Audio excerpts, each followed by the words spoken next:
کیا کہ اے میرے نبی علیہ السلام وَأَنزَلَ اللَّهُ عَلَيْكَ الْكِتَابَ وَالْحِكْمَةَ، خدا تعالیٰ نے آپ پر کتاب اور حکمت کو نازل کیا۔ ایسے ہی حدیث شریف میں موجود ہے، رسول اکرم صلی اللہ علیہ وسلم نے ارشاد فرمایا رأس الحکمت مخافت اللہ، کہ حکمت کی بنیاد یہ ہے کہ بندے کے اندر رب ذوالجلال کا خوف ہو۔ حکمت کے مختلف معنی ہیں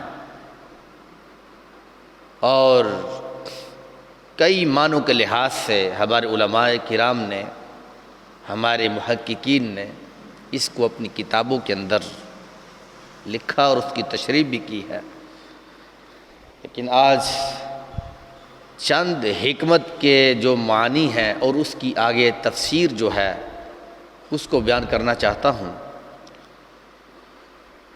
حکمت کا ایک معنی توازن اور اعتدال ہے، یعنی عمل اور کردار کا ایسا انداز جو افراط و تفریط سے پاک ہو۔ مثلاً اس کی مثال حدیث صحیح کے اندر موجود ہے، رسول اکرم صلی اللہ علیہ وسلم کے ایک صحابی ہے جن کا نام حضرت انس رضی اللہ تعالی عنہ ہے۔ وہ کہنے لگے کہ رسول اللہ صلی اللہ علیہ وسلم کی بارگاہ میں 3 آدمی آ گئے، انہوں نے رسول اللہ صلی اللہ علیہ وسلم کے بارے میں صحابہ سے یا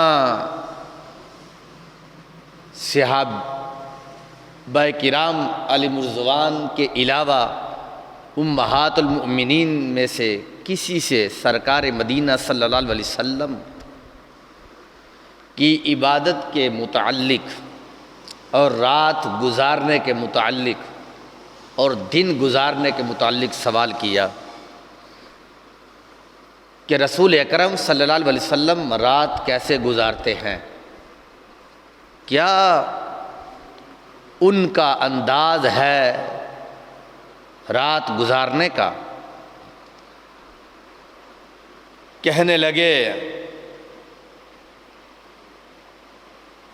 کہ جس وقت ان صحابہ کرام علیہم الرضوان کو بتایا گیا کہ سرکار رات کے اتنے حصے میں عبادت کرتے ہیں، اتنے حصے میں آرام فرماتے ہیں، اتنے حصے میں رب ذوالجلال کا ذکر کرتے ہیں، تو یہ انہوں نے جس وقت ذکر کیا تو صحابہ کرام علیہم الرضوان جو 3 یہ پوچھ رہے تھے اور سن رہے تھے، انہوں نے یہ سنتے ہی آپس میں کہنا شروع کر دیا کہ رب ذوالجلال نے تو رسول اکرم نور مجسم شفیع معظم صلی اللہ علیہ وسلم کو معصوم پیدا کیا ہے، ہر لغزش سے پاک پیدا کیا ہے،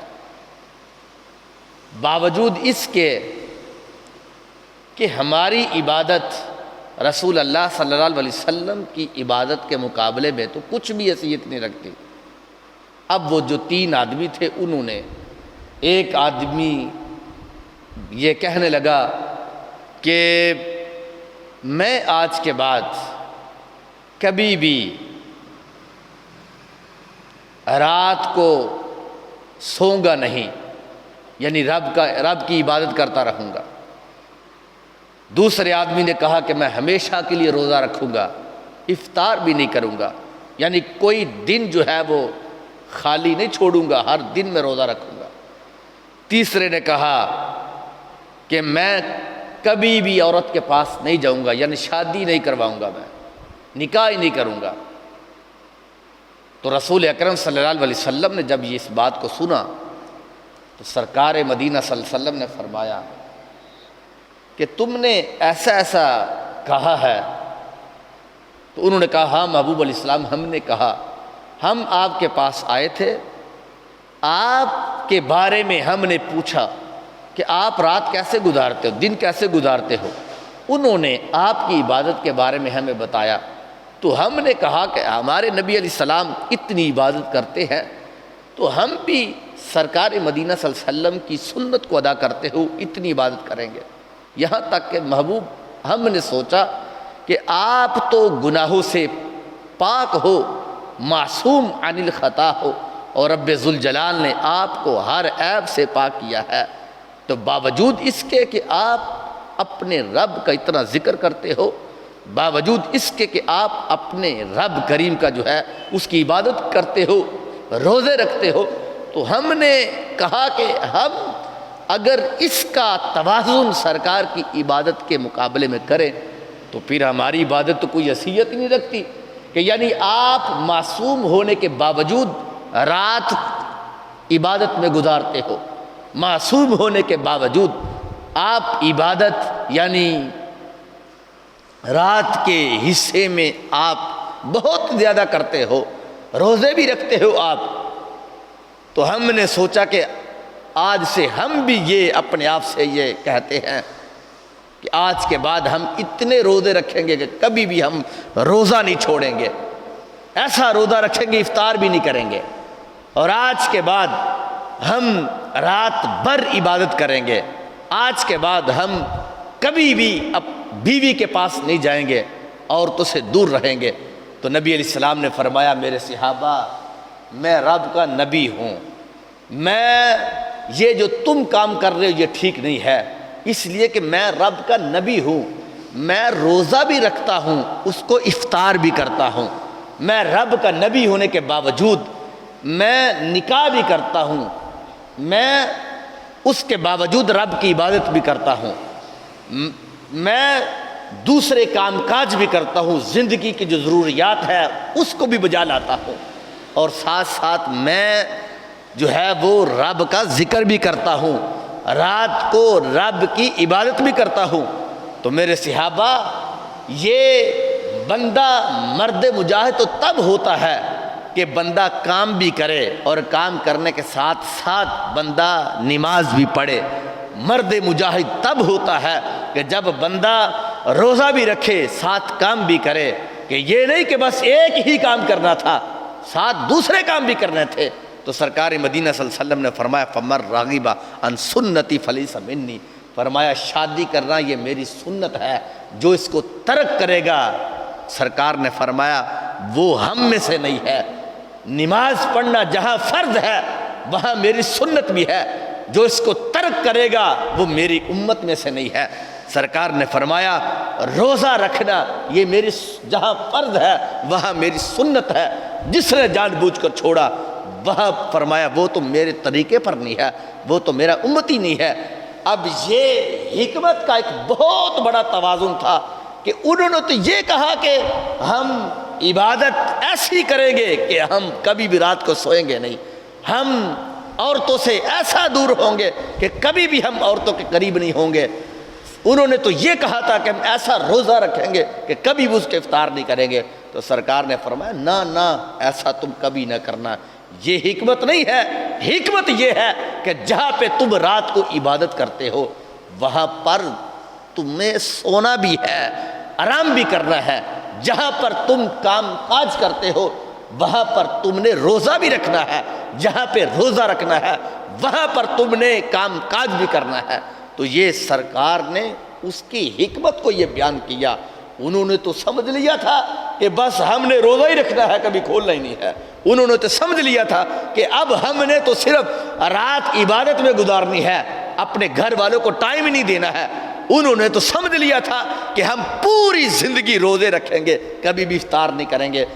تو یہ تو سرکار نے فرمایا حکمت یہ نہیں ہے، حکمت یہ ہوتی ہے کہ جہاں پہ بندہ دنیا کے کام کرتا ہے وہاں پہ بندہ اللہ کے کاموں کو بھی سر انجام دیتا ہے۔ اس کی دوسری مثال مزید آسانی کے لیے یہ بھی آپ سن سکتے ہیں اور اس کے اوپر غور و فکر کر سکتے ہیں۔ حضرت وہیب بن عبداللہ رضی اللہ تعالی عنہ سے روایت ہے رسول اللہ صلی اللہ علیہ وسلم نے حضرت سلمان فارسی اور حضرت ابو درداء رضی اللہ تعالی عنہما ان دونوں کو آپس میں بائی بائی بنا دیا۔ جب ہجرت کر کے مسلمان مدینہ شریف میں تشریف لائے تو رسول اکرم صلی اللہ علیہ وسلم نے ایک مہاجر کو ایک انصاری کو بھائی بنا دیا۔ اس طرح ایک مہاجر کو ایک انصاری کو آپس میں بھائی بنا دیا۔ تو یہ جو دو تھے، ایک حضرت ابو درداء رضی اللہ تعالی عنہ اور حضرت سلمان فارسی رضی اللہ تعالی عنہ، ان دونوں کو آپس میں بھائی بنا دیا۔ ایک دن ایسا ہوا حضرت سلمان فارسی رضی اللہ تعالی عنہ گھر سے نکلے تاکہ میں اپنے بھائی کو جا کر ملوں، حضرت ابو درداء رضی اللہ تعالی عنہ کو۔ وہ نکلے، ان کے گھر میں چلے گئے۔ حضرت ابو درداء رضی اللہ تعالی عنہ گھر میں موجود نہیں تھے۔ حضرت سلمان فارسی رضی اللہ تعالی عنہ نے حضرت ابو درداء رضی اللہ تعالی عنہ کی زوجہ محترمہ کو دیکھا کہ انہوں نے کپڑے پہنے ہوئے ہیں لیکن بہت ہی زیادہ یعنی خستہ حالت کے اور پرانے کپڑے پہنے ہوئے ہیں۔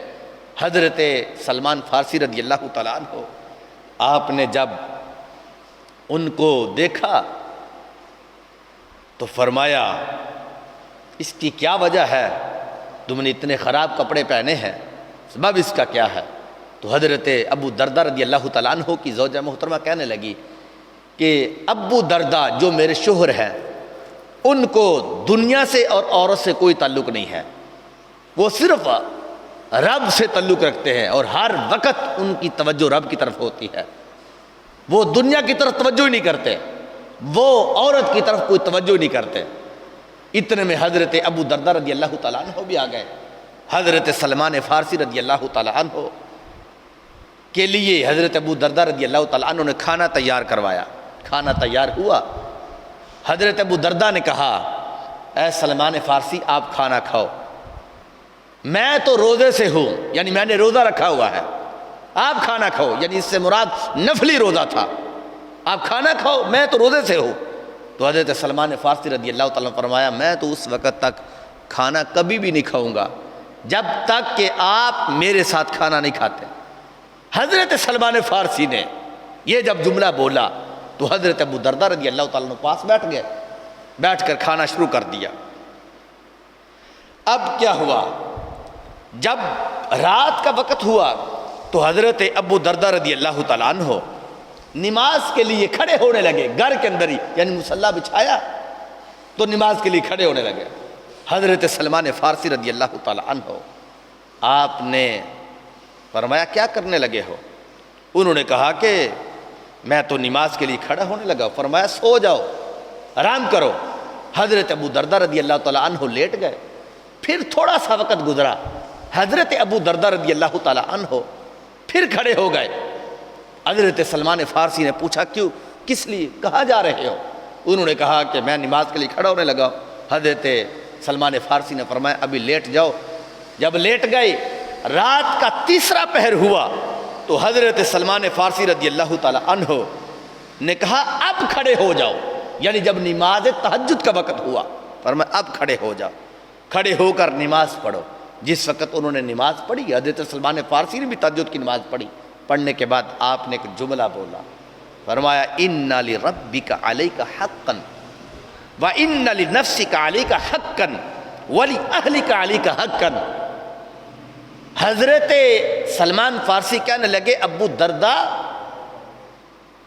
تمہارے رب کا تمہارے اوپر حق ہے، اس کے اندر کوئی شک نہیں ہے، لیکن جس جگہ پہ تمہارے رب کا تمہارے اوپر حق ہے اسی طرح وَإِنَّ لِنَفْسِكَ عَلَيْكَ حَقًّا، تمہارے نفس کا بھی تمہارے اوپر حق ہے کہ تم اپنے جان کو اپنے جسم کو آرام کے لیے دو، وقت دو ان کو۔ جہاں پہ تم اپنے رب کو ٹائم دیتے ہو وہاں پر تم اپنے جسم کو بھی وقت دو، جسم کو بھی ٹائم دو۔ وَلِأَهْلِكَ عَلَيْكَ حَقًّا، جہاں پہ تم اپنے رب کو ٹائم دیتے ہو وہاں پر تم اپنے بیوی کو بھی ٹائم دو۔ اپنے بچوں کو بھی ٹائم دو، اپنے اہل خانہ کو بھی ٹائم دو۔ یہ نہیں کہ ساری ساری رات تم کھڑے رہو، ساری ساری رات جو ہے تم رب کی عبادت میں لگے رہو اور تمہاری توجہ ہی جو ہے وہ اپنی گھر والوں کی طرف نہ ہو، اور ان کو تم ٹائم بھی نہ دو۔ سارا سارا دن جو ہے وہ تم روزے کی حالت میں ہو اور تم اپنے جسم کو ٹائم نہ دے سکو، اور اپنے جسم جو ہے ان کو بھوکا رکھ کر اس کو کمزور کر ڈالو۔ تو فرمایا یہ تمہارا کام نہیں ہے۔ جہاں پہ تم اپنے رب کو ٹائم دیتے ہو وہاں پر اپنے جسم کو بھی ٹائم دو، اس کا بھی حق ادا کرو، اپنے گھر والوں کا بھی حق ادا کرو۔ تو یہ ہے حکمت۔ حضرت ابو درداء تو بس انہوں نے دنیا کی ہر چیز کو چھوڑا ہوا تھا اور صرف رب کی طرف توجہ کی ہوئی تھی۔ اب اس کا مطلب یہ نہیں ہے کہ رب سے توجہ چھوڑ کر بندہ جو ہے، اہل اللہ جو ہوتے ہیں ایک لمحے کے لیے بھی ان کی توجہ رب سے غافل نہیں ہوتی، رب سے توجہ کبھی بھی دوسری طرف ان کی مڑتی نہیں ہے۔ لیکن اس سے مراد یہ ہے کہ ظاہری طور پر جو ٹائم تم اپنے رب کریم کو دیتے ہو وہی ٹائم تم اپنے جسم کو بھی دو، اس کو بھوکا نہ رکھو۔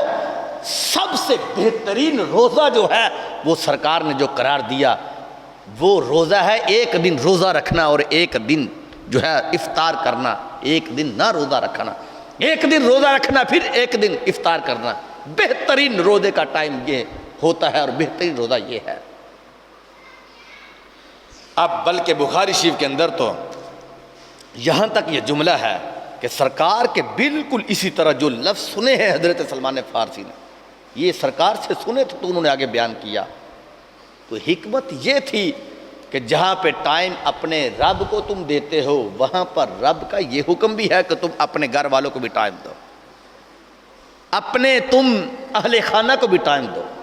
یہ ہے حکمت، اور اسی حکمت کو رب کریم نے یہ بیان کیا ہے۔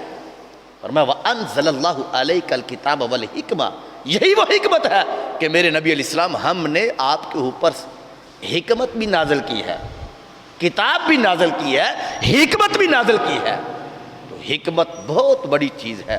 اب حضرت لقمان جن کو حکمت کے نام سے جانا جاتا ہے اور ان کو رب نے حکیم قرار دیا، وَلَقَدْ آتَيْنَا لُقْمَانَ الْحِكْمَةَ، کہ ہم نے تو حضرت لقمان کو حکمت عطا کی تھی۔ تو یہ حکمت بہت بڑی چیز ہوتی ہے۔ اس لیے ایک اس کا معنی تھا جو میں نے بیان کیا ہے، وہ تھا توازن اور اعتدال، یعنی اپنے جسم کا جو بیلنس تھا اور اس کا جو توازن تھا اس کو برابر رکھنا، کہ یہ نہیں کہ بندہ ایک طرف لگا رہے تو دوسری طرف دھیان نہ دے، ایک طرف توجہ کرتا ہے دوسری طرف توجہ نہ کرے۔ تمہیں پتہ کتنا بڑا جرم ہے کہ ایک بندہ جو ہے وہ صرف رب کی طرف توجہ کرے، اس کی توجہ گھر کی طرف نہ ہو، بیوی بچوں کی طرف نہ ہو، اور وہ جو چاہے کرتے پھرے۔ امام بہقی نے شعب الایمان کے اندر اس کو لکھا ہے کہ پہلی قوموں کے اندر ایک بندہ تھا جو رب کی عبادت اس انداز سے کرتا تھا کہ پوری زندگی کے اندر اس نے کوئی ایسا سال، بلکہ سال تو کیا، کوئی ایسا مہینہ بھی کیا، کوئی ایسا ہفتہ، بلکہ ہفتے کے کوئی ایسا دن بھی نہیں تھا، یہاں تک کہ سرکار فرماتے ہیں کہ لم یتمعر، کہ ایک لمحہ بھی ایسا نہ گزرا کہ جس لمحے کے اندر اس نے رب ذوالجلال کی عبادت سے اپنے آپ کو غافل کیا ہو۔ یعنی آنکھ جھپکنے جتنا بھی وقت نہیں گزرا کہ جس میں اس نے رب کے حضور اپنے آپ کو غافل کیا ہو، رب کا ذکر کرتا رہا۔ لیکن کیا ہوا، پوری قوم رب کی نافرمان تھی۔ رب ذوالجلال نے حکم دیا کہ میرے فرشتے جاؤ اس زمین پر چلے جاؤ اور وہ فلاں جتنا علاقہ رب نے حکم دیا تھا اس کو اٹھاؤ، اٹھا کر اس کو الٹا کر دو۔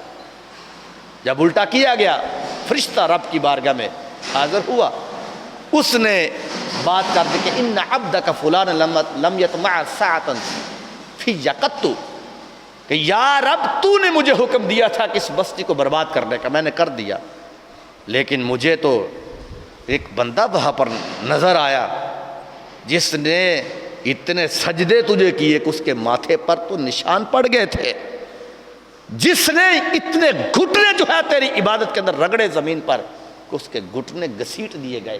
نشان پڑ گئے، تیرا حکم تھا لیکن اس کو تباہ کر دیا۔ لیکن دوسری طرف یہ بھی ہے کہ جس بستی کے اندر رب کا ایک بندہ بھی رہتا ہے، اس بندے کی وجہ سے بعض اوقات ایسے ہوتا ہے رب اس بستی کو بچا لیتا ہے۔ میرے رب یہ کیا وجہ ہے کہ اس بندے کو بھی تباہ کر دیا گیا؟ تو رب ذوالجلال نے کیا ارشاد فرمایا؟ فرمایا لم یطمع فی ساعۃ قط، فرمایا جب شیطان اس کے دروازے پہ ننگا ناچ رہا تھا تو اس وقت یہ بندہ حالت سجدے میں تھا۔ اس وقت جب شیطان ان کے گھر کے اندر جو ہے وہ بغلے بچا رہا تھا، اس وقت یہ بندہ رکوع کے اندر تھا، سجود کے اندر تھا، ذکر کے اندر تھا۔ فرمایا اس کے پیشانی پر ذرا سا بھی پریشانی کے آثار نظر نہیں آئے۔ میرے فرشتے، میں عبادت اس بندے کی قبول کرتا ہوں کہ جو بندہ تأمرون بالمعروف وتنہون عن المنکر، فرمایا جو نیکی کرتا بھی ہے، ساتھ ساتھ لوگوں کو برائیوں سے روکتا بھی ہے، ساتھ ساتھ لوگوں کو نیکی کا حکم بھی دیتا ہے، تب اس کی نیکی قبول ہوتی ہے، تب اس کے سجدے قبول ہوتے ہیں۔ یہی وجہ ہے کہ سرکار نے فرمایا تھا کہ ان لربک علیک حقا، فرمایا جہاں پہ تمہارے رب کا حق ہے وہاں پہ وَإِنَّ لِنَفْسِكَ عَلَيْكَ حَقًّا، وہاں پر تمہارے جسم کا بھی حق ہے، وَإِنَّ لِأَهْلِكَ عَلَيْكَ حَقًّا، وہاں پر جہاں تمہارے رب کا حق ہے وہاں پر تمہارے گھر والوں کا بھی تمہارے اوپر حق ہے۔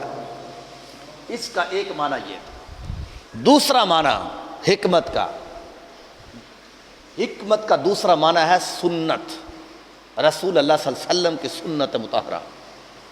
حدیث شریف میں موجود ہے کہ کان جبریل ینزل علی النبی صلی اللہ علیہ وسلم بسنت کما ینزل بالقرآن، کہ حضرت جبریل علیہ السلام جہاں پر قرآن لے کر آتے وہاں پر وہ سرکار کی سنت کو بھی زمین پر لے کر آتے تھے، یعنی سنت کا حکم بھی دیتے تھے۔ جہاں پہ قرآن نازل کرتے یعنی علی النبی بسنتی کما ینزل بالقرآن، جہاں پہ قرآن نازل کرتے وہاں سے سنت بھی اسی طرح نازل کرتے تھے۔ بلکہ نبی کریم علیہ السلام تو خود جو اپنا طریقہ تھا اس طریقے کا حکم سرکار اپنے صحابہ کو دیتے۔ قرآن کریم کے اندر موجود ہے لقد کان لکم فی رسول اللہ اسوۃ حسنہ لمن کان یرجو اللہ والیوم الآخر وذکر اللہ کثیرا۔ اس کے اندر اسی کو بیان کیا گیا کہ میرے صحابہ یعنی رب کا حکم، فرمایا میرے نبی علیہ السلام آپ کی زندگی تمہاری امت کے لیے بہترین نمونہ ہے۔ تو سرکار تو سنت کو بہت ہی زیادہ پسند فرماتے اور بڑی محبت کرتے تھے، بلکہ قرآن میں موجود ہے کہ رب فرماتا ان کنتم تحبون اللہ فاتبعونی، اگر تم رب سے پیار کرنا چاہتے ہو کر تم سمجھو کہ رب تم سے پیار کرے تو فرمایا فاتبعونی، تم میرے نبی علیہ السلام کی سنت کو اپناؤ۔ من یطع الرسول فقد اطاع اللہ، جس نے سرکار کی سنت کو اپنایا اس نے رب کے طریقے کو اپنایا، رب کے حکم پر عمل کیا۔ سرکار تو اتنا اس کو پسند کرتے تھے۔ اب یہاں پہ دیکھیں سید عالم صلی اللہ علیہ وسلم کی یہ حدیث شریف ترمذی شریف میں ہے، حضرت انس رضی اللہ تعالیٰ عنہ کہتے ہیں کہ نبی کریم علیہ السلام نے مجھے فرمایا کہ اے میرے بیٹے اگر تم سے ہو سکے تو اس حال میں صبح اور شام کرو کہ تمہارے دل میں کسی کے خلاف کوئی کھوٹ نہ ہو، کوئی دھوکہ نہ ہو اور کوئی کینہ نہ ہو۔ اے بیٹے یہی میری سنت ہے کہ اگر تمہارے دل کسی کے کھوٹ سے، تمہارا دل جو ہے کسی کے حسد سے پاک رہا تو یہ تمہیں میرا رب میری سنت کا اجر دے گا۔ پھر سرکار نے آگے یہ جملہ بولا، فرمایا ومن احب سنتی فقد احبنی، جس نے میری سنت کو ادا کیا اس نے میرے سے پیار کیا، ومن احبنی، جس نے میرے سے پیار کیا، کان معی فی الجنہ، میرا رب اس کو جنت میں داخل فرما دیتا ہے۔ جس نے مجھ سے پیار کرنا ہے وہ میری سنت کو اپنائے، اور جس نے میری سنت کو اپنایا اس نے مجھ سے پیار کیا ہے، اور جس نے مجھ سے پیار کیا، سرکار فرماتے ہیں میرا رب اس کو جنت میں داخل فرما دیتا ہے۔ اور بلکہ ایک حدیث شریف میں یہ بھی ہے، بڑی ایمان افروز حدیث ہے، سرکار فرماتے ہیں مشکات کے اندر ہے کہ من تمسک بسنتی عند فساد امتی فلہ اجر مئات شہید۔ سرکار فرماتے ہیں جس نے میری امت کے فساد کے دور میں، کہ یعنی جب بہت فساد فتنے، میری سنت کو ادا کرنا بہت مشکل تھا، کہ جب میری سنت کو ادا کرنا ہوتا تو اس وقت لوگ تانے دیتے، اس وقت لوگ پابندیاں لگاتے کہ تم نے کسی سے سلام نہیں کرنا، یہ سرکار کی سنت ہے، تم نے کسی سے گلے نہیں ملنا، یہ پابندی ہے، اگر تم نے یعنی داڑھی شریف رکھی تو تمہیں لوگ جو ہے وہ تانے دیں گے کہ دیکھو اب یہ کیا بن گیا ہے، یہ تو اچھا بھلا انسان تھا، داڑھی رکھی تو لوگوں نے تانے دینے شروع کر دیے۔ یہ ہے فساد کا دور، یہ ہے فتنوں کا دور۔ فرمایا جس نے اس دور کے اندر میری ایک سنت کو ادا کیا، سرکار فرماتے ہیں فلاح اجر مئات شہید، میرا رب اس وقت ان کو 100 شہیدوں کا ثواب عطا فرمائے گا۔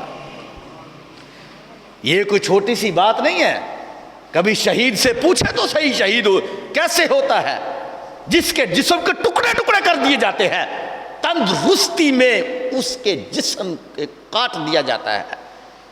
اور سرکار شہید کے بارے میں فرماتے ہیں شہید وہ ہوتا ہے اگر اس کی زندگی کے جتنے بھی زیادہ گناہ ہوں، یہاں تک کہ بخاری شریف میں ہے کہ اگر زمین کے ذروں کے برابر گناہ ہو تو سرکار شاہ فرماتے ہیں جب وہ شہید ہوتا اس کے خون کا قطرہ زمین پر گرتا ہے، رب گرنے سے پہلے پہلے زندگی کے سارے گناہ معاف فرما دیتا ہے، وہ شہید ہوتا ہے۔ تو فرمایا جس نے میری ایک سنت کو ادا کیا اس کو ایک شہید کا ثواب نہیں ہے، 2 شہیدوں کا ثواب نہیں ہے، 10 کا نہیں، 20 کا نہیں ہے، پورے 100 شہیدوں کا ثواب ہے۔ تو اب آپ خود سوچو اگر آپ داڑھی شریف رکھو گے تو کتنی بڑی سنت ہے، کتنا بڑا ثواب ہے، کتنا بڑا اس کو اجر ملے گا قیامت والے دن، بلکہ قبر میں جب وہ جائے گا تو اس کو تو اپنی پہچان بھی کروانی نہیں پڑے گی۔ جب سرکار تشریف لائیں گے فرشتے کہیں گے کہ ما کنت تقول فی حق ھذا الرجل، کہ یہ شخصیت جو تمہارے سامنے کھڑی ہے اس کے بارے میں تو کیا کہا کرتا تھا۔ تو جب بندے نے اپنے چہرے پہ سنت سجائی ہوگی، جب چہرے پر سرکار کی سنت کو پنایا ہوگا تو سوچو سرکار کیا ان کے بارے میں کہیں گے فرشتوں سوچو، دیکھو تو صحیح تم میرے امتی سے کیا کہتے ہو۔ اس کا تو چہرہ ہی بتا رہا ہے کہ یہ میرا امتی ہے، اس نے تو چہرے کے اوپر جو سجاوٹ کی ہے اس نے تو میری سنت کو اپنایا ہوا ہے۔ تو سرکار نے فرمایا 100 شہیدوں کا ثواب ہے۔ بلکہ ایک حدیث میں یوں بھی ہے انی ترکت فیکم امرین لن تضلوا ما تمسکتم بہما کتاب اللہ و سنت رسولہ۔ موطا امام مالک میں یہ حدیث شریف ہے کہ سرکار شاہ فرماتے ہیں کہ میں تم میں 2 چیزیں چھوڑے جا رہا ہوں، جب تک تم ان کو مضبوطی سے تھامو گے لن تضلوا، ہرگز گمراہ نہیں ہوگے۔ ان 2 چیزوں سرکار نے فرمایا وہ کون کون سی ہے؟ کتاب اللہ، ایک ہے رب کی کتاب، وَسُنَّتُ رَسُولِهِ، دوسری ہے سرکار کی سنت۔ میری سنت جب تک قائم رہے گی فرمایا دشمن تمہارے اوپر کبھی غالب نہیں آ سکتا، میری سنت جب تک رہے گی گمراہی تمہارا مقدر کبھی بھی نہیں بن سکتی، میری سنت جب تک جو ہے وہ تم اپناتے رہو گے تو کبھی بھی تمہیں ذلت اور رسوائی کا سامنا نہیں کرنا پڑے گا۔ مجھے یاد ہے حضرت سلمان فارسی رضی اللہ تعالیٰ عنہ جس وقت دوسرے سفیروں کی دعوت کی گئی تو اس دسترخوان میں آپ بھی موجود تھے، تو اس وقت بڑے بڑے لوگ، رئیس لوگ، امراء لوگ آئے ہوئے تھے، کھانا کھانا شروع ہوا۔ حضرت سلمان فارسی رضی اللہ تعالیٰ عنہ کے ہاتھ سے یعنی لقمہ گرا اور زمین پر گر کے پڑا۔ انہوں نے وہ لقمہ اٹھایا تو اس کو صاف کر کے کھانا شروع کر دیا. ساتھ والے ایک ساتھی تھے، دوست تھے، تو انہوں نے حضرت سلمان فارسی رضی اللہ تعالیٰ عنہ سے کہا اس طرح کو نہیں لگائی. تو کہنے لگے کہ اے سلمان یہ تم کیا کر رہے ہو؟ یہ لوگ رئیس ہیں، امیر مالدار لوگ ہیں، سفیر ہے، دوسرے ملکوں سے آئے ہوئے ہیں، ان کا مزاج ذرا مختلف ہوتا ہے، اور اگر تم یہ کام کرو گے کہ زمین پر لقمہ گرا ہے، مٹی لگی، اس کو صاف کر کر کھاؤ گے تو یہ لوگ تمہیں کیا کہیں گے؟ حضرت سلمان فارسی کے جملے کیا تھے؟ آپ وہیں پہ کھڑے ہوئے، چہرے پر جلال آیا. آپ نے فرمایا اس بندے کو مخاطب ہو کر فرمایا تم یہ کہتے ہو کہ میں ان بے وقوفوں کی وجہ سے اپنے آقا کی سنت کو ترک کر دوں؟ کہ یہ بے وقوف لوگ جو بیٹھے ہوئے ہیں تو ان کی وجہ سے میں اپنے نبی علیہ السلام کی سنت کو چھوڑ دوں؟ فرمایا یہ کبھی نہیں ہو سکتا. یہاں تک کہ بہقی شریف کے اندر تو یہ جملہ بھی ہے ایک صحابی کے بارے میں، اول المستدرک الحاکم میں بھی ہے کہ جس وقت ایک صحابی کو دیکھا گیا کہ وہ ان کے بال کنڈل والے تھے، یعنی گنگریالے تھے، تو وہ سر کے اوپر گرم کر کے لوہے کی سیخ جو ہوتی تھی اس طرح لگا رہا تھا. درمیان سے مانگ نکالنا یہ نبی علیہ السلام کی سنت ہے، درمیان سے چیر نکالنا یہ سائیڈ سے ہی انگریزوں کی طریقہ کار ہے. تو جب اس کو دیکھا گیا تو ان سے پوچھا گیا کہ اللہ کے نبی علیہ السلام کے صحابی یہ تم کیا کر رہے ہو؟ یہ گرم کر کے اس طرح کیا کر رہے ہو؟ تو انہوں نے کہا درمیان سے چیر نکالنا یہ میرے نبی علیہ السلام کی سنت ہے، میں جب کنگھی سے چیر نکالتا ہوں تو وہ پھر خراب ہو جاتا ہے، تو سنت ترک ہو جاتی ہے. تو میں آج اس بالوں کو سزا دینا چاہتا ہوں اور ان کو بتانا چاہتا ہوں کہ میں اللہ کے نبی کا صحابی ہوں. ہم مر تو سکتے ہیں، سرکار کی سنت کو چھوڑ نہیں سکتے. یہی تو ساری وجہ تھی کہ وہ لوگ کوئی کروڑوں کی تعداد میں نہیں تھے، گنتی کے صحابہ کرام علی مرضوان تھے، لیکن ان کا ایمان کتنا باری تھا کہ اگر ایک صحابی کا ایمان ترازو کے پلڑے میں رکھا جائے اور صحابہ کے علاوہ قیامت تک کے لیے غوث قطب ابدال جمع ہو جائے، ان کا ایمان ترازو کے دوسرے پلڑے میں رکھا جائے تو پھر بھی اس ایک صحابی کا ایمان ساری کائنات کے ایمان سے بڑھ جائے گا. انہوں نے اپنی جان کے اوپر کھیل کر سرکار کی سنت کے اوپر عمل کیا. میرے بھائیوں، تو یہ تھا، سرکار نے فرمایا جب تک میری سنت کے اوپر عمل ہوتا رہے گا میری امت تم کبھی بھی گمراہی کے راستے پر نہیں چلو گے. گمراہی تب ہوگی جب تم میرے سنت سے ہٹو گے، دوسرا راستہ اپناؤ گے. بلکہ کبھی صحابہ کرام علی مرضوان کی زندگیاں تو پڑھ کے دیکھیں، انہوں نے کس انداز سے اس کا اہتمام کیا. حضرت سیدنا ابو بکر صدیق رضی اللہ تعالیٰ عنہ، دیگر صحابہ کرام کے بارے میں بھی آتا ہے کہ جب آپ اپنی مسند خلافت پر متمکن ہوئے تو حضرت سیدنا ابو بکر صدیق رضی اللہ تعالیٰ عنہ کے پاس جب کوئی فیصلہ آتا تو حضرت ابو بکر صدیق رضی اللہ تعالیٰ عنہ وہ فیصلہ قرآن سے ڈھونڈتے. توجہ سے بات سننا، وہ فیصلہ قرآن سے ڈھونڈتے، اور اگر وہ فیصلہ ان کو نہ ملتا قرآن کے اندر سے تو سیدنا ابو بکر صدیق رضی اللہ تعالی عنہ سرکار کی سنت سے فیصلہ ڈھونڈ دیتے تھے.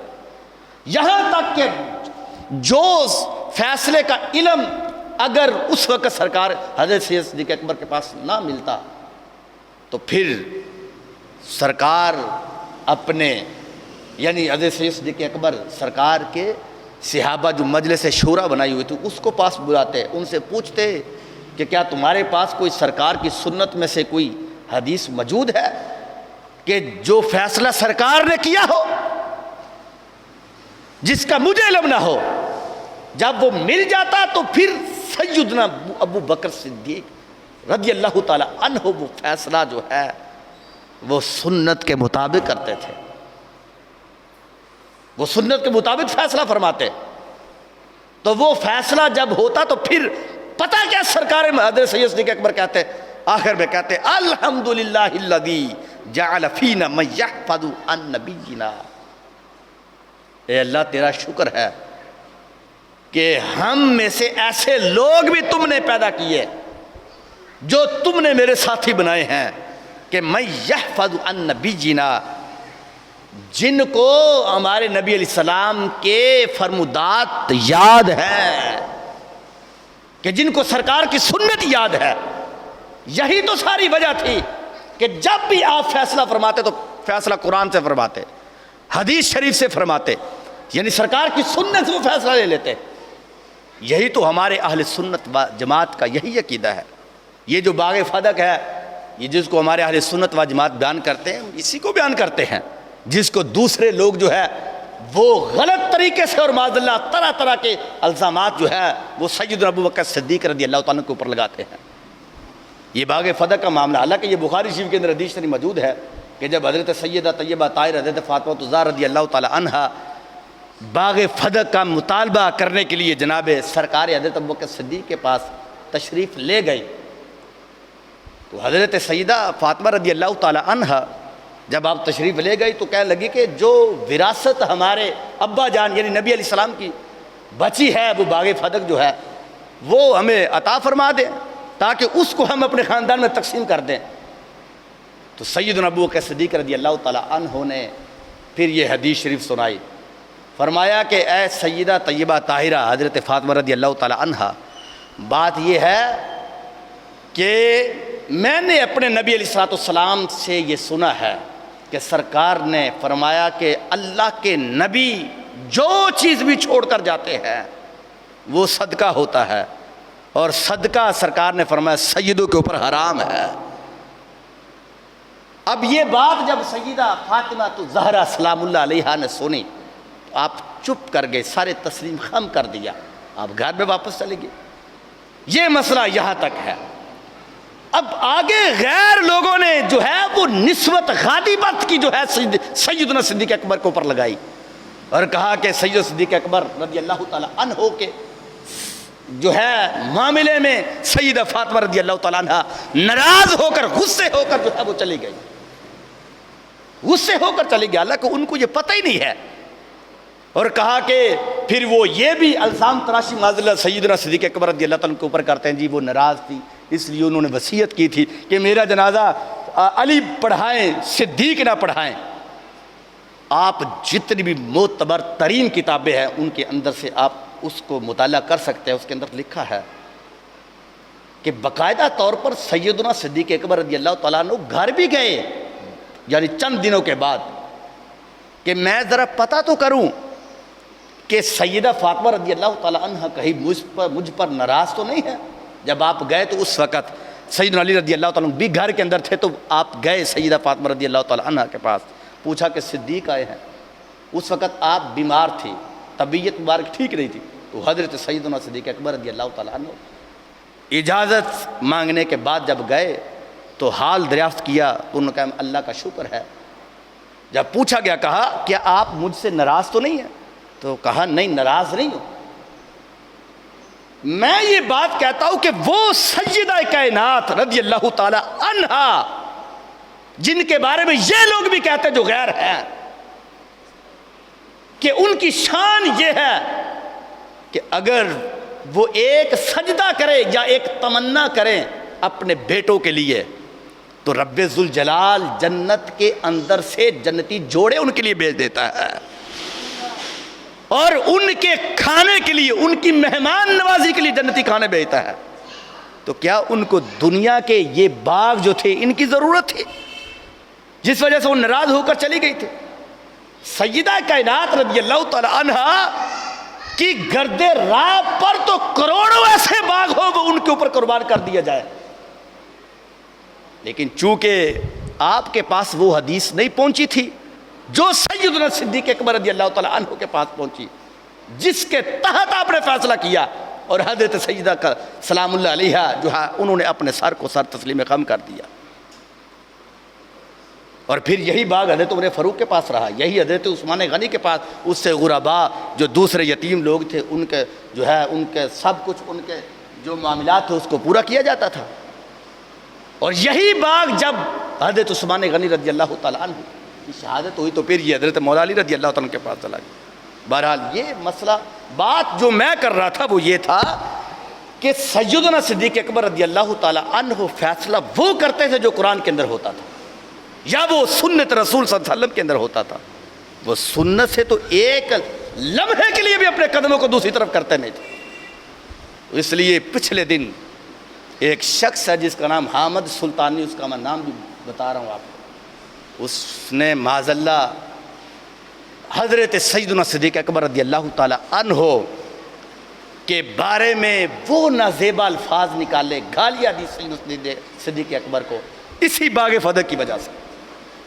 یہ پچھلے اسی ہفتے کی بات ہے، لیکن آج تک کسی نے بھی اس کے بارے میں کوئی ایکشن نہیں لیا. یہ جو بھونک رہے ہیں نا کہ معاذ اللہ معاذ اللہ معاذ اللہ، یعنی اہل سنت کے اصول اور اہل سنت کے علماء کرام کے اوپر یہ بھونک رہے ہیں. میں انہی لوگوں کی بات کر رہا ہوں کہ اب اس نے تو سیدنا صدیق اکبر کی بہت بڑی گستاخی کی، اس معاذ اللہ آپ کو گالیاں دی. وہ کلپ میں نے خود سنا ہے اور بڑا وائرل ہوا اس کے بارے میں، جبکہ یہی اہل سنت و جماعت اگر کوئی مسئلے کو، جو صحیح ترین مسئلہ ہے قرآن و سنت کے مطابق اگر کوئی بیان کرتا تو اسی کے بارے میں اسمبلیوں کے اندر، پارلیمنٹ میں، جگہ جگہ پہ احتجاج نعرے جو ہے وہ لگائے جاتے ہیں. پہلے پوچھو تو صحیح کہ اجتہاد کیا چیز ہے، پہلے یہ تو دیکھو کہ اجتہاد کی جو ہے وہ تعریف کیا ہے. ایک بندہ وہ ہے جس کو نماز کے فرض کا پتہ نہیں ہوتا، استنجے کی سنتوں کا پتہ نہیں ہوتا اور نماز کے واجبات کا پتہ نہیں ہوتا، وہ بھی بندہ جو ہے وہ علماء کرام اہل سنت ان کے اوپر فتوی جاری کر رہا ہے، یہ بھی کافر ہے، فلاں بھی کافر ہے. یہ رب نے حکم نہیں دیا، نہ نبی علیہ الصلوۃ والسلام نے حکم دیا. کام کوئی بھی ہو، غلطی ہو گئی یا ہو جائے، کوئی معاملہ ہو جائے تو اس کے بارے میں کام یہ بنتا ہے کہ پہلے اس کی دلیل جو دی اس کا رد کرے. بغیر نہ تم دیکھو اور تم اپنے ہر عالم سے، ان کے بھی اپنے بھی اہل سنت و جماعت کے اور جو لوگ اعتراض کرنے والے ان کے بھی جو ان کی تقریروں کے اندر موجود ہے. یہ آپ لوگ سنتے نہیں ہیں کہ حضرت آدم علیہ السلام زمین پر تشریف لائے، جی کہتے جی ہمارے ابا جان سے خطا ہو گئی، اب ان سے خطا ہوئی، ان کے بارے میں لفظ بولے گئے ربنا ظلمنا انفسنا وان لم تغفر لنا. انہوں نے کہا کہ اللہ، یہ جو بھی اس کا ترجمہ آپ لوگ جانتے ہو، تو انہوں نے کہا کہ اللہ مجھ سے خطا ہوئی، اللہم اغفر لی ذنبی بحق محمد صلی اللہ علیہ وسلم، المستدرک الحاکم کے اندر ہے کہ اللہ مجھے معاف کر دے جو میں نے خطا کی تھی. اب معاذ اللہ مجھے تم یہ بات بتاؤ کہ کیا کوئی بندہ کہہ سکتا کہ معاذ اللہ حضرت آدم علیہ السلام سے کوئی معاذ اللہ نقل کفر نہ باشد کہ حضرت آدم علیہ السلام نے گناہ کیا تھا؟ گناہ کی نسبت کبھی بھی نبی کی طرف نہیں کی جائے گی، کبھی بھی نہیں کی جائے گی. اور ہمارا بھی عقیدہ یہ ہے گناہ کی نسبت کبھی بھی سرکار کے خاندان کی طرف نہیں کی جائے گی. ہمارا بھی یہ عقیدہ. ہم تو کہتے ہیں سیدہ طیبہ طاہرہ سلام اللہ علیہا، آپ کی گرد راہ پر صرف ہم ہی قربان نہیں بلکہ ہمارا خاندان قربان ہے، ہماری ماں قربان، ہمارا باپ قربان. اب جو غیر لوگ ہیں اس کو یہ نشانہ بنانے لگے، کہنے لگے کہ معصوم جہاں پر اللہ کے نبی ہیں وہاں پر پنج تن پاک بھی معصوم ہے. یہ ان کا عقیدہ ہے، اور اس عقیدے کو پھر رد کرنے کے لیے ہمارے علماء کرام اٹھتے رہے اور اٹھ رہے ہیں، اور یہی ہمارا اہل سنت و جماعت کا عقیدہ ہے. ہاں سادے لفظوں میں یوں آپ سمجھ لیں کہ معصوم عن الخطا، اللہ کے نبی ہیں 1,24,000 کم و بیش انبیاء کرام، اور محفوظ عن الخطا یعنی جن کو رب نے خطاؤں سے محفوظ رکھا ہوا ہے وہ پنج تن پاک ہیں.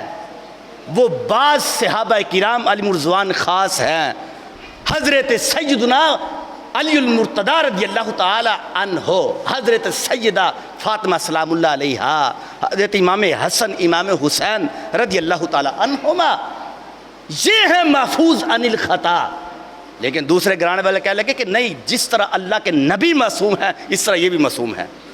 یہ ان کا عقیدہ. ہمارا عقیدہ کیا ہے کہ معصوم عن الخطا صرف اللہ کے نبی ہے، اور محفوظ عن الخطا یعنی جن کو رب نے چھوٹی بڑی ہر قسم کی خطا سے حفاظت کی ہوئی ہے وہ ہے سرکار کے 5 تن پاک. یہ ہمارا عقیدہ ہے.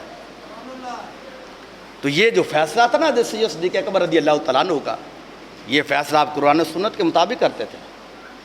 لیکن چونکہ یہ بات آگے بڑھ گئی، جو بات میں نے بتانی تھی وہ صرف یہی بات تھی کہ پچھلے دن اس بندے نے اپنے آپ کو ایسے بھونکایا جس طرح کتا بھونکتا ہے. میں کہتا ہوں کتا بھی ایسا نہیں بھونکتا. حضرت سید صدیق اکبر رضی اللہ تعالیٰ عنہ، ان کو کیا خبر کہ صدیق کون ہے؟ نبی پاک علیہ الصلوۃ والسلام ایک مرتبہ تشریف فرما تھے کہ سرکار مدینہ صلی اللہ علیہ وسلم نے فرمایا زرغبن تزدد حبا. صحابہ کرام بھی تھے، حضرت سید بلال حبشی بھی تھے. تو سرکار نے فرمایا صحابہ ذرا کبھی کبھی ملنے سے بندے کی محبت بڑھتی ہے، کبھی کبھی ملا کرو. جب یہ بات ہوئی تو سید صدیق اکبر بھی پاس بیٹھے ہوئے تھے. حضرت سیدنا صدیق اکبر رضی اللہ تعالیٰ عنہ جو ہے وہ جس طرح پہلے روٹین سے آتے تھے، وقفے وقفے سے لمحہ بلمحہ حاضری پیش کرتے سرکار کی بارگاہ میں، تو اس لحاظ سے آپ جو ہے وہ آپ نے حاضری کو کم کیا. یعنی مثال کے طور پر ظہر کی نماز پڑھی ہے تو آپ گھر میں تشریف لے گئے، چلے گئے. پھر عصر وقت کی نماز پڑھی ہے تو سلام لیا تو پھر وہ جو ہے وہ چلے گئے. سرکار کے پاس بیٹھے نا. نبی کریم علیہ الصلوۃ والسلام نے جب دیکھا کہ صدیق تو بیٹھے نہیں ہیں تو سرکار نے اپنے ایک صحابی کو بھیجا. فرمایا جاؤ جا کر حضرت سیدنا ابوبکر صدیق کو بلا کر لاؤ. سیدنا ابوبکر صدیق رضی اللہ تعالیٰ عنہ کو جب پیغام دیا گیا، آپ اس وقت کنویں کے اوپر موجود تھے، وہ دوڑ تیزی سے سرکار کی بارگاہ میں حاضر ہوئے. جب آپ حاضر ہوئے تو اس وقت نبی کریم علیہ الصلوۃ والسلام کی آنکھوں سے آنسو جاری تھے، اور آنسو جاری تھے تو سرکار نے سیدنا صدیق اکبر رضی اللہ تعالیٰ عنہ سے چہرہ پھیر کر دوسری طرف کر لیا. حضرت سیدنا صدیق اکبر رضی اللہ تعالیٰ پریشان ہوئے، دوسری طرف سے آئے تو چہرے کو دیکھا سرکار رو رہے تھے تو اپنے آنکھوں سے آنسو جو تھے ان کو صاف کیا. تو کہنے لگے میرے آقا آپ کیوں رو رہے ہو؟ سرکار نے فرمایا کہ ظہر کی نماز بھی گزر گئی، عصر کی نماز بھی گزر گئی، اب شام کی نماز گزری ہے، تو تم مجھے ملنے کے لیے کیوں نہیں آئے؟ سیدنا صدیق اکبر رضی اللہ تعالیٰ نے کہا کہ میرے آقا علیہ السلام بات یہ ہے، میرے آقا علیہ السلام بات یہ ہے کہ آپ نے تو کہا تھا کہ دیر سے ملنے سے محبت بڑھتی ہے، کبھی گھر بھی چلے جایا کرو. تو نبی علیہ الصلوۃ والسلام نے فرمایا ابو بکر یہ بات تمہارے لیے نہیں تھی، یہ تو دوسرے صحابہ کے لیے تھی. اے میرے ابو بکر تمہیں پتہ نہیں کہ جب تم میرے پاس ہوتے ہو تو میں بڑی توجہ سے رب کی طرف اپنی توجہ کرتا ہوں، ایک لمحے کے لیے بھی رب سے توجہ اٹھتی نہیں ہے. اے میرے صدیق تم رب کی بارگاہ میں ایک توجہ کا اتنا بڑا سبب ہو کہ ایک لمحے کے لیے بھی توجہ میری رب سے ہٹتی نہیں ہے. اور ساتھ یہ سرکار نے فرمایا ابو بکر جس وقت تم میرے سے دور ہوتے ہو تو پھر کبھی کبھی رب سے خیال ہٹ کر ابو بکر تمہاری طرف چلا جاتا ہے. یہ ہے وہ صدیق اکبر کہ جن کے بارے میں سرکار نے فرمایا تھا میرے رب نے میرے سینے کے اندر جو کچھ بھی رکھا ہے میں نے وہ سارے کا سارا ابو بکر کے سینے کے اندر رکھ دیا ہے. اس لیے ہم مذمت کرتے ہیں اس بندے کی کہ جس بندے نے حضرت سیدنا صدیق اکبر رضی اللہ تعالیٰ عنہ یا دیگر صحابہ کرام علی رضوان جو ہے ان کے بارے میں معاذ اللہ غلط لفظ بولے. اللہ کریم کے حضور دعا ہے کہ خالق کائنات جل جلالہ ایسے لوگ جو ہے جو صحابہ کے گستاخ ہیں، جو اللہ کے نبیوں کے گستاخ ہیں، ان کو رب ذوالجلال نیست و نبود فرمائے. وما علیہ الا البلاغ المبین. ایک میرا اعلان سماعت فرمائیں، انشاءاللہ جمعہ شریف کے بعد یہ مستری محمد ذوالفقار ان کے بڑے بھائی مستری طفیل جو ہیں